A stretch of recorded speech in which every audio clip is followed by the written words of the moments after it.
রক্তক্ষয়ী সংঘাতের পর 2 সপ্তাহের যুদ্ধবিরতিতে সম্মত ইরান যুক্তরাষ্ট্র। মধ্যস্থতায় পাকিস্তান, খুলেছে হরমুজ প্রণালীও। বিশ্ববাজারে কমছে জ্বালানি তেলের দাম। ভোগান্তিটাও আগের তুলনায় একটু কম মনে হচ্ছে আর কি। একটা কার্ড যেহেতু 3 দিনে ব্যবহার করতে পারবে, ভোগান্তি কম হবে অনেক। ঘন্টার পর ঘন্টা লাইনে দাঁড়িয়ে অপেক্ষা, পর্যাপ্ত জ্বালানি তেল না পাওয়ায় গ্রাহকের ক্ষোভ। ফুয়েল কার্ডেও কমছে না ভোগান্তি।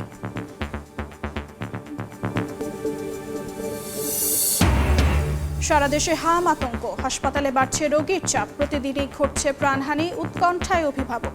চলছে টিকাদান কার্যক্রম, মা বাবাকে সচেতন হওয়ার পরামর্শ। জুলাই সনদ বাস্তবায়ন ঘিরে মুখোমুখি সরকার ও বিরোধী দল, রাজপথে নয় সংসদে সুরাহার তাগিদ বিশ্লেষকদের। উভয় পক্ষের সদিচ্ছা এবং ঐক্যমতের ভিত্তিতে সমাধানের পরামর্শ। এবং পররাষ্ট্রমন্ত্রী ও প্রধানমন্ত্রীর উপদেষ্টাকে দিল্লিতে উষ্ণ অভ্যর্থনা। জয়শঙ্করের সঙ্গে বৈঠক আজ, দুদেশের সম্পর্ক আরও শক্তিশালী করার আশা।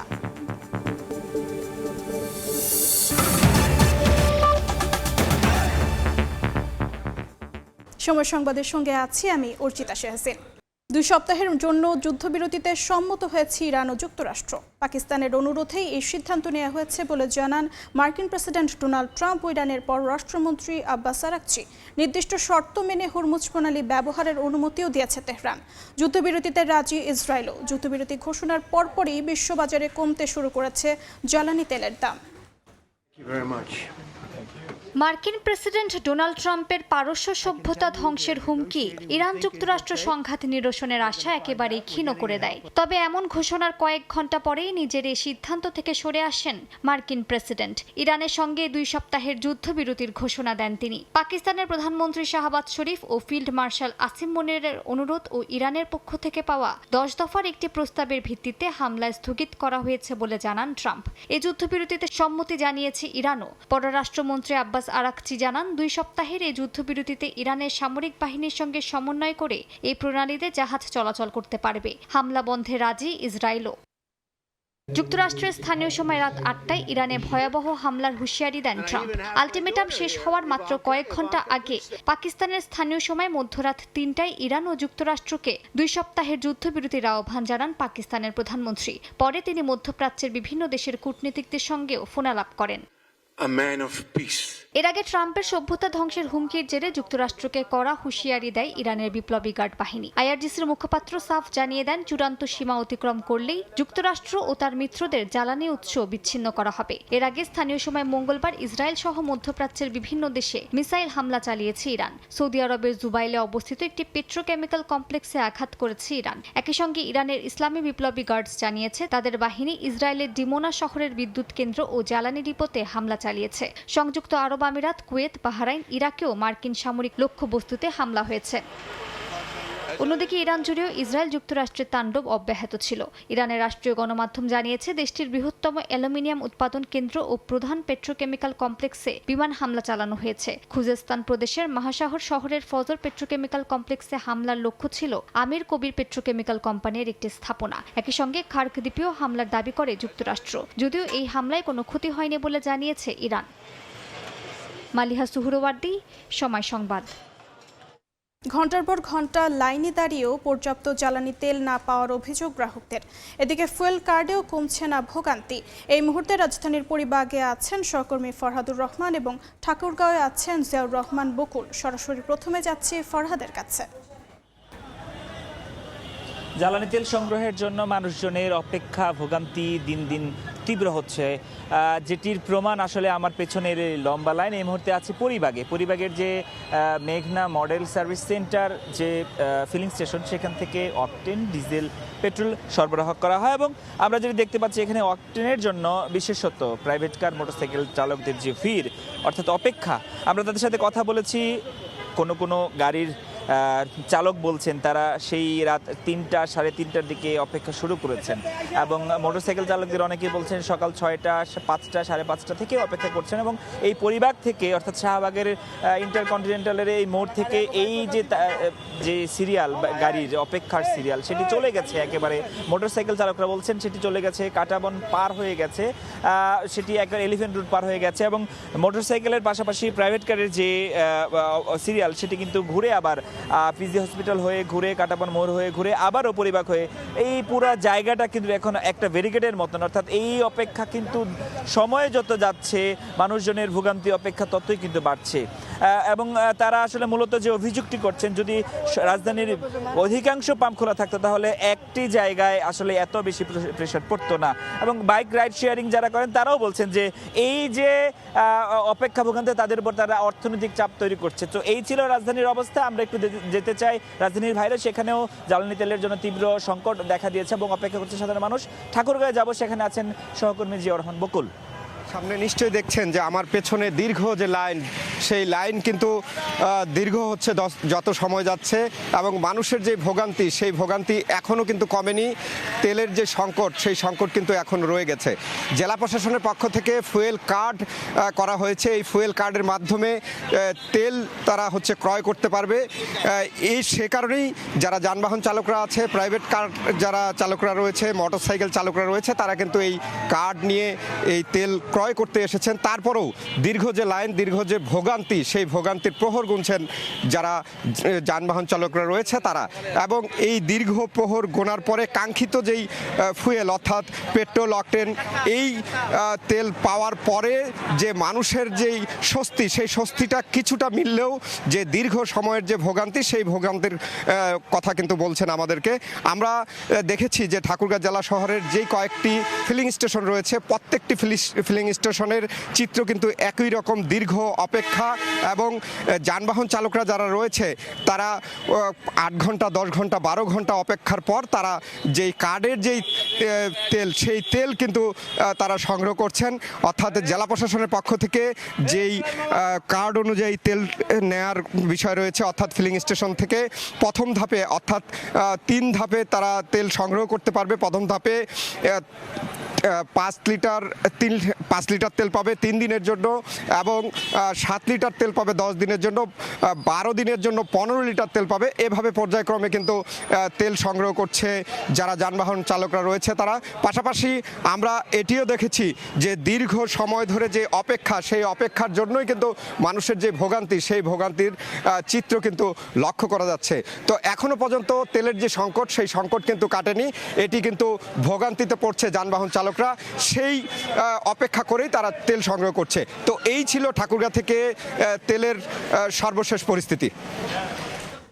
যুক্ত ছিলাম রাজধানীর পরিবাগ এবং ঠাকুরগাঁওয়ে। সারা দেশে বাড়ছে হামের সংক্রমণ। সুস্থ হয়ে বাড়ি ফেরার তুলনায় হাসপাতালে ভর্তির চাপই বেশি। এই মুহূর্তে চাঁদপুর জেনারেল হাসপাতালে আছেন ফারুক আহমেদ। সরাসরি প্রথমে যাচ্ছি সামিয়ার কাছে।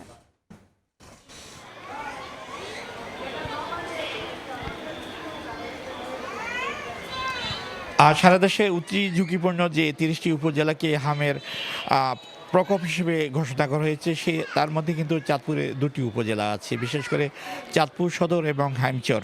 তো আমি এই মুহূর্তে আছি চাঁদপুর 250 শয্যা বিশিষ্ট জেনারেল হাসপাতালে। এই হাসপাতালে এখন পর্যন্ত 23 জন শিশু ভর্তি আছে যারা হামের পজিটিভ নিয়ে এই গত কয়েকদিন ধরে হাসপাতালে চিকিৎসা নিচ্ছেন। এর মধ্যে স্বস্তির খবর হলো যে বেশ কিছু শিশু সুস্থতা নিয়ে তারা বাড়ি ফিরে গেছে। আর একটি তথ্য জানিয়ে রাখি যে চাঁদপুরের সিভিল সার্জন ডক্টর নূর আলম দিন তিনি বলেছেন যে চাঁদপুরে গত 1 এপ্রিল থেকে আজ ভোর পর্যন্ত 53 জনের শিশুর মধ্যে হামের পজিটিভ ধরা পড়েছে, অর্থাৎ তারা সবাই হামে আক্রান্ত। এর মধ্যে কিন্তু কোনো মৃত্যুর ঘটনা নেই, এমনটি যেমন স্বস্তির কথা, তার মধ্যেও কিন্তু 2 শতাধিক শিশু কিন্তু হামের উপসর্গ নিয়ে কিন্তু চাঁদপুরে তারা গত কয়েকদিন আক্রান্ত ছিল, এবং অনেক শিশু কিন্তু প্রাথমিক চিকিৎসা নেওয়ার পর তারা বাড়ি ফিরে গেছে।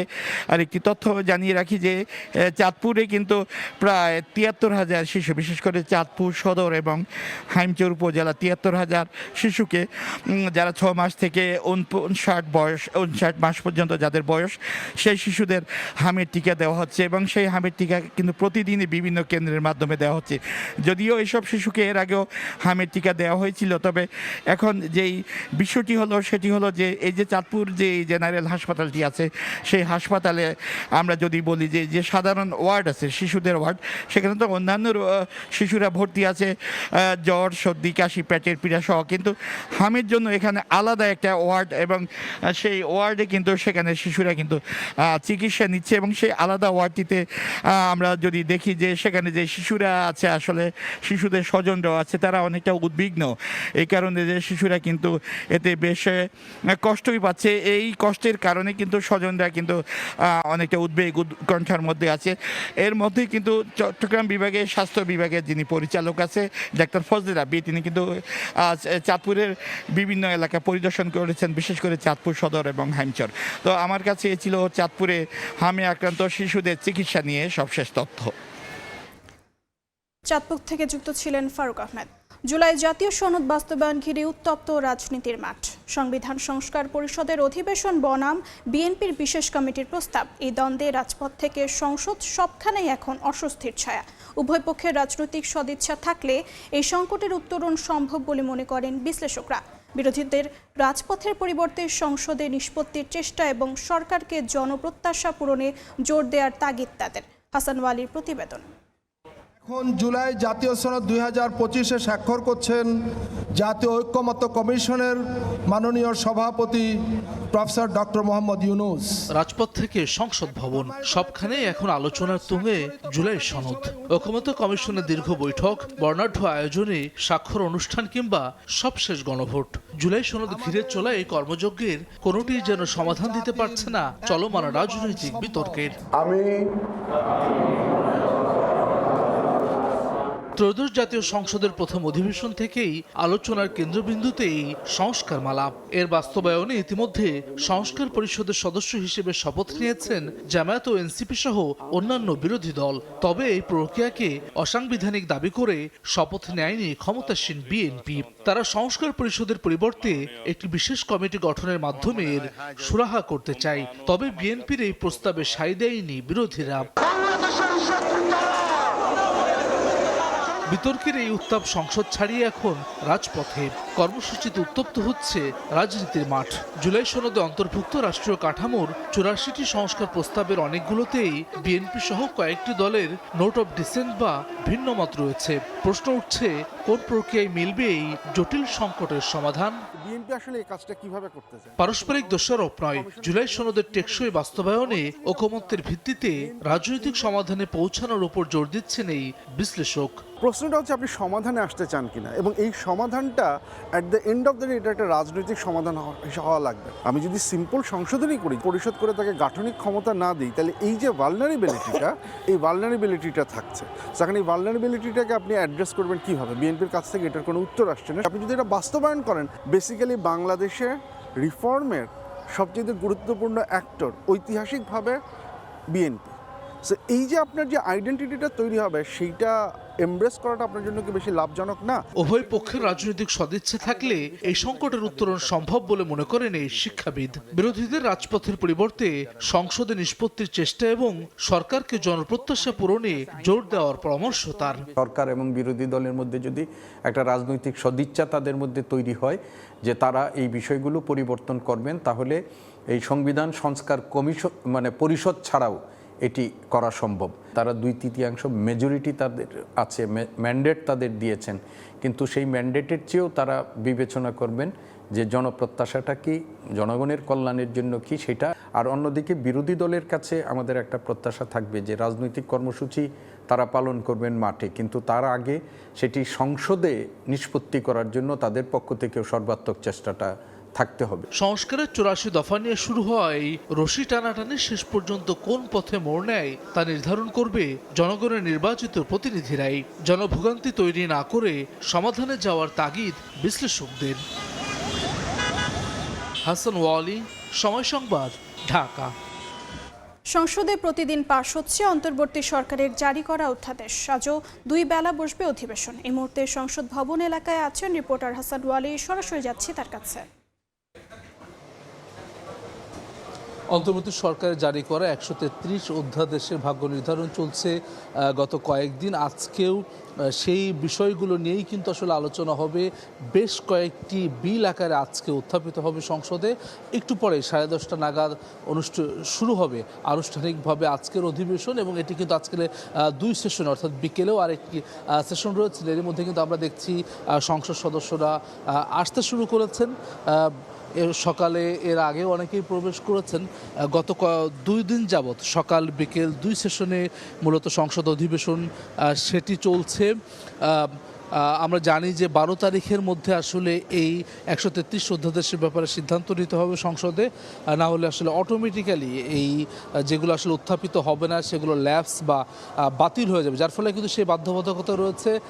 9 তারিখের মধ্যে সংশ্লিষ্ট মন্ত্রণালয়গুলোকে বলা হয়েছে যাতে করে বিল আকারে উত্থাপন করে, সেই কাজই কিন্তু আসলে এখন চলছে। এর আগে 133টা অধ্যাদেশ কিন্তু আসলে এখানে উত্থাপন করা হয়েছে, আইনমন্ত্রী উত্থাপন করেছেন, যার মধ্যে আমরা জানি যে 20টি বাদে বাকি 113টি অধ্যাদেশই কিন্তু আসলে সরকারের তরফ থেকে বলা হয়েছে, অর্থাৎ সরকারি দলের তরফ থেকে বলা হয়েছে যে এইগুলো তারা রাখতে চান, এবং এর বাইরে 16টি অধ্যাদেশ পরবর্তীতে যাচাই বাছাইয়ের জন্য এবং 4টি একেবারেই বাতিল করার জন্য আবেদন করা হয়েছে, এবং সেই বিষয় নিয়ে কিন্তু আলোচনা চলবে। এবং আজকে যদি বলি, আজকে শুরুতেই প্রশ্নোত্তর পর্বে বক্তব্য রাখবেন প্রধানমন্ত্রী তারেক রহমান, এবং এর পরবর্তীতে মন্ত্রীদের জন্য যে নির্ধারিত প্রশ্ন ও জিজ্ঞাসা উত্তর রয়েছে সেখানে তারা উত্তর দিবেন।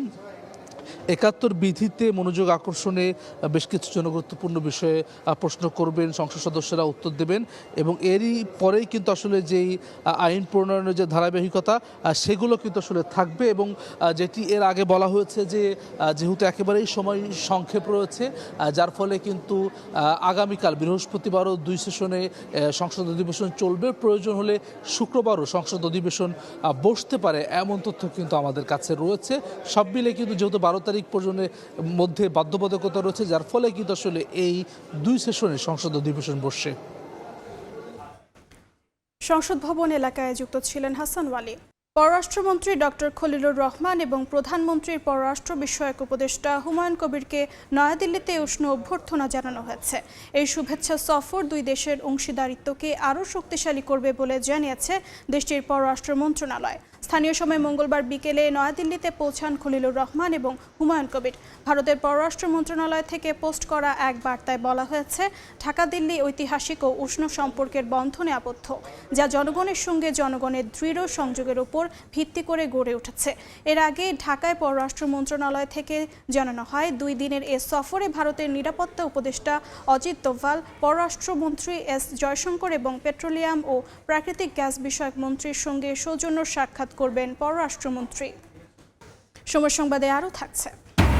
চ্যাম্পিয়ন্স লিগের শেষ 8-এর প্রথম লেগে রিয়ালকে 2-1 গোলে হারিয়ে সেমির পথে বায়ার্ন মিউনিখ। শেষ মুহূর্তের গোলে স্পোর্টিং লিসবনকে হারল আর্সেনাল। বগুড়া 6 এবং শেরপুর 3 আসনের উপনির্বাচনের ভোট গ্রহণ কাল।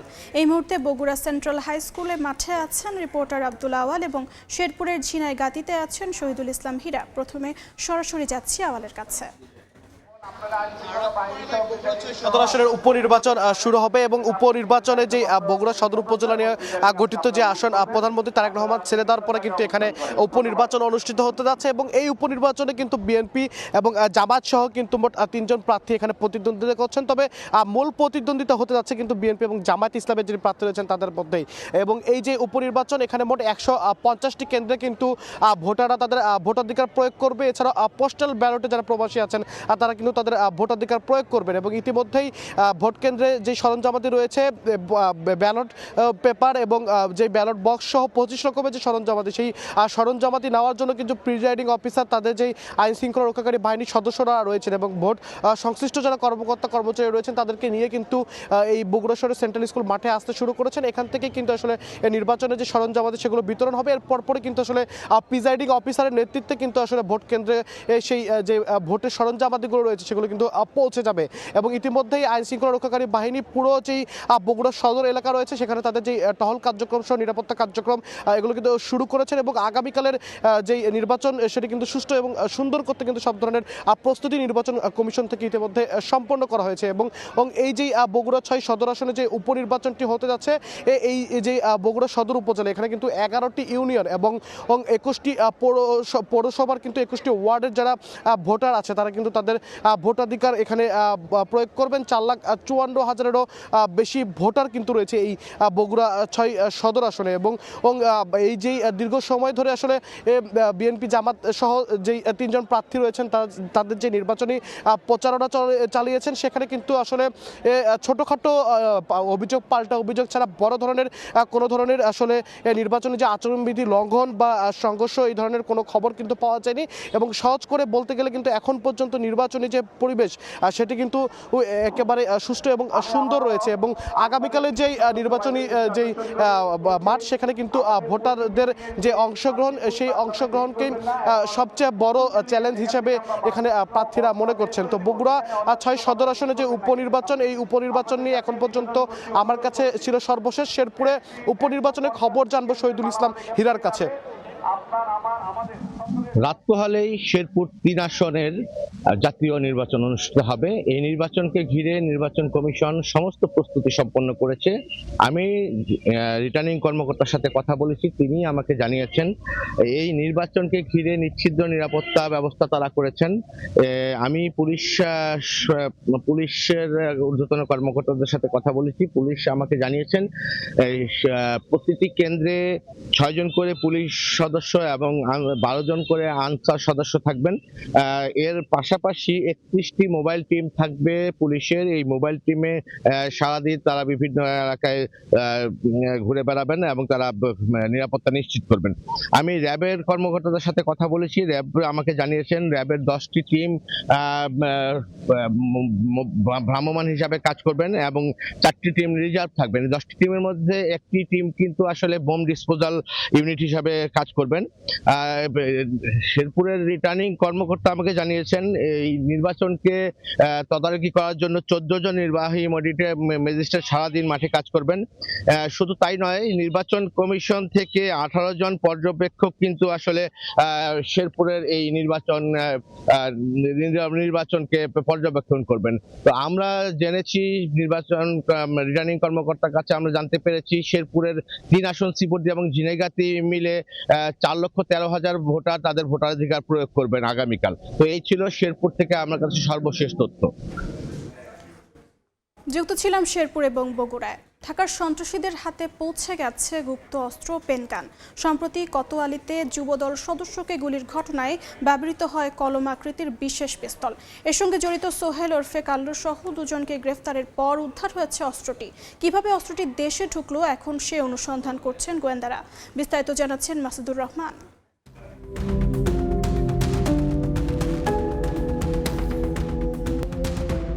প্রাণঘাতী গুপ্ত অস্ত্র পেনগান দেখতে কলমের মতো মনে হলেও আসলে অত্যাধুনিক পিস্তল।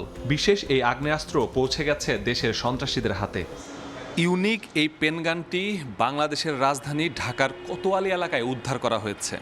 বিশ্বের বিভিন্ন দেশে হাই প্রোফাইল টার্গেট কিলার ও সিক্রেট এজেন্টরা সবার চোখ ফাঁকি দিতে যেই গান ব্যবহার করে সেই গান বাংলাদেশে কিভাবে আসলো এটি জানতে হলে আমাদের ফিরতে হবে গত 3 এপ্রিল। কাগজের মার্কেট লয়ে ঝামেলা ছিল সাইমনকে লগে, আজিম ভাই নাজিম ভাইকে লগে।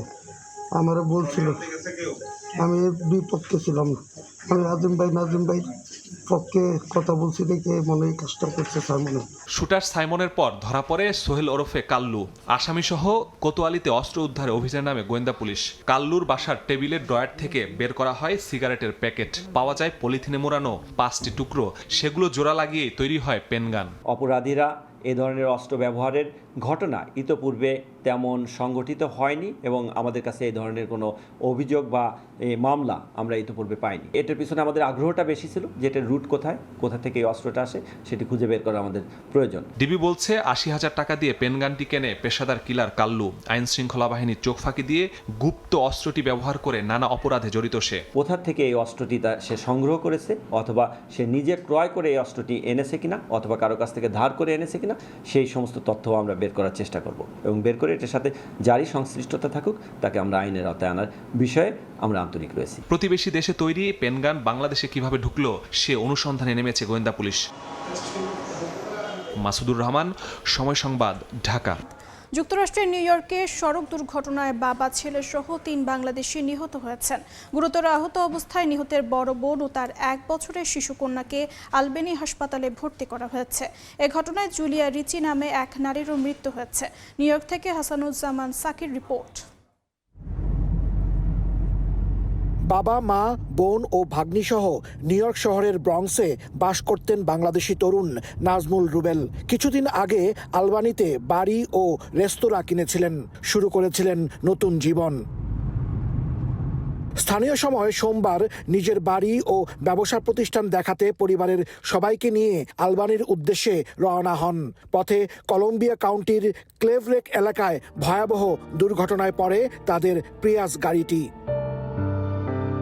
তাদের গাড়ির সঙ্গে অপর একটি প্রাইভেট কারের মুখোমুখি সংঘর্ষে ঘটনাস্থলেই নিহত হন বাবা মোহাম্মদ হিরামন। মাত্র ২৯ বছর বয়সে জীবন প্রদীপ নিভে যায় রুবেলের। গাড়িতে থাকা রুবেলের বন্ধু ২৫ বছরের ফাহিম হালিমও নিহত হন। মারাত্মক আহত হন বড় বোন ফাতিমা আক্তার রত্না ও তার 1 বছরের শিশুকন্যা। তাদের অবস্থা আশঙ্কাজনক। অন্য একটি গাড়িতে থাকায় বেঁচে যান রুবেলের মা ও পরিবারের অন্য সদস্যরা। দুর্ঘটনা কবলিত অপর গাড়িটির যাত্রী ৬২ বছর বয়সী নারী জুলিয়া রিচিও নিহত হয়েছেন। বছর 2 আগে বাংলাদেশে গিয়ে বিয়ে করেছিলেন রুবেল। সংসার শুরুর সব প্রস্তুতিও নিয়েছিলেন, কিন্তু যুক্তরাষ্ট্রে স্ত্রীকে আনার আগেই ভাগ্য কেড়ে নিল তরুণ তাজা প্রাণ, সেই সঙ্গে একই পরিবারের 2 সদস্যকেও। এই ঘটনায় শোকাহত প্রবাসীরা। হাসানুজ্জামান সাকি, সময় সংবাদ, নিউ ইয়র্ক। সান্তিয়াগো বার্নাবু থেকে জয় নিয়ে ফিরল বায়ার্ন মিউনিখ। চ্যাম্পিয়ন্স লিগের কোয়ার্টার ফাইনালের প্রথম লেগে রিয়াল মাদ্রিদকে 2-1 গোলে হারিয়েছে জার্মান চ্যাম্পিয়নরা। নিজেদের মাঠে এদিন শুরু থেকে গোল মিসের মহড়া দেয় রিয়ালের ফরওয়ার্ডরা।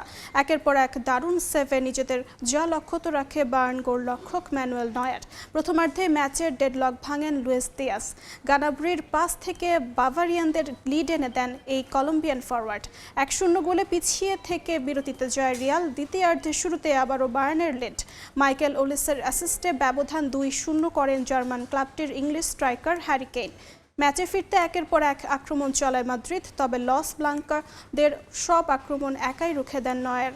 74 মিনিটে ট্রেন্ট আলেকজান্ডার আর্নল্ডের দারুণ এক পাস থেকে ব্যবধান কমান কিলিয়ান এমবাপ্পে। শেষ পর্যন্ত আর কোনো গোল না হয় 2-1 গোলের জয় নিয়ে মাঠ ছাড়ে রিয়াল মাদ্রিদ। এই পর্যায়ে শীর্ষ সংবাদগুলো জানিয়ে দিচ্ছি আরেকবার। রক্তক্ষয়ী সংঘাতের পর 2 সপ্তাহের যুদ্ধবিরতিতে সম্মত ইরান যুক্তরাষ্ট্র। মধ্যস্থতায় পাকিস্তান, খুলেছে হরমুজ প্রণালীও। বিশ্ববাজারে কমছে জ্বালানি তেলের দাম। রাত 3:30 বাজে সিরিয়াল দিছি, এখন বাজে 9:50। বেশি বেশি পেট্রোল লাগবে, সবাই ঘরে ঘরে জমা রাখতেছে। তেল নিতে এসে তো আমাদের দেরি করতেই হচ্ছে, এক প্রকারের ভোগান্তির মধ্যেই আছে। ঘন্টার পর ঘন্টা লাইনে দাঁড়িয়ে অপেক্ষা, পর্যাপ্ত জ্বালানি তেল না পাওয়ায় গ্রাহকের ক্ষোভ। ফুয়েল কার্ডেও কমছে না ভোগান্তি।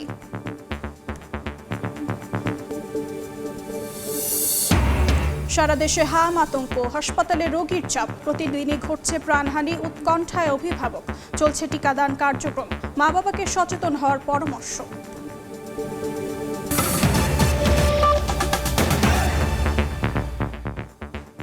এই ছিল সকাল 10টার সময় সংবাদে। এরপর এই সময়ের বাণিজ্যের সঙ্গে থাকবেন আমিনুল ইসলাম আলিফ। ধন্যবাদ অর্চিতা। এ সময়ের বাণিজ্য নিয়ে আসছে কিছুক্ষণ পর, সঙ্গে থাকুন সময়ের।